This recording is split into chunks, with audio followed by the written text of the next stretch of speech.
જળભરાવની સ્થિતિ બાદ મેયર એક્શનમાં બોપલ તળાવમાં નવનિર્મિત પમ્પિંગ સ્ટેશન શરૂ કરાયું છે।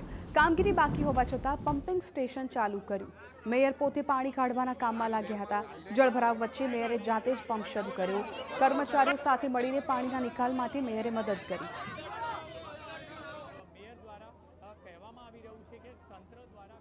અમદાવાદમાં ભળેલા નવા વિસ્તારો જેમાં બોપલ, ઘુમા સહિતના જે વિસ્તારો છે, સેલાનો વિસ્તાર છે, ત્યાં પાણી ભરાવાની સમસ્યાનો નિકાલ કરવામાં કોર્પોરેશન હાંફી ગયું હતું। મહત્વની બાબત છે કે બોપલ વિસ્તારમાં અનેક એવી સોસાયટીઓ હતી કે જ્યાં વરસાદી પાણીનો નિકાલ કરવો ખૂબ જ મુશ્કેલજનક બન્યો હતો। બોપલ તળાવના આ દ્રશ્યો અમે બતાવી રહ્યા છીએ કે જે દ્રશ્યોમાં બોપલ તળાવ જે છે તે ખચોખચ ભરેલું દેખાઈ રહ્યું છે, ઓવરફ્લો થતું જોવા મળી રહ્યું છે।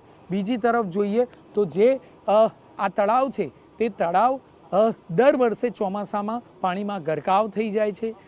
તળાવનું પાણી રસ્તાઓ પર આવી જાય છે, પરંતુ આ વખતે પહેલી વખત જે બોપલ તળાવ છે તેનું પાણી અન્ય જગ્યા પર લઈ જઈ શકાય, ઓવરફ્લો થાય અને આજુબાજુના રહીશોને હેરાનગતિ ન થાય તે માટે પમ્પિંગ સ્ટેશન ઊભું કરવામાં આવ્યું છે।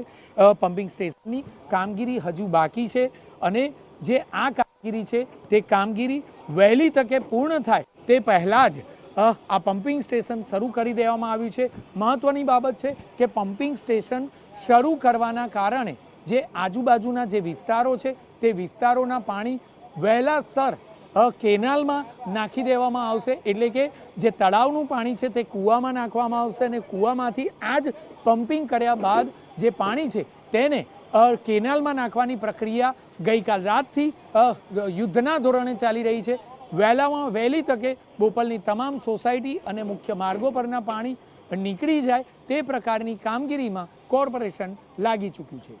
કેમેરામેન નિલેશ વગોરા સાથે જિગ્નેશ પટેલ, TV9 અમદાવાદ।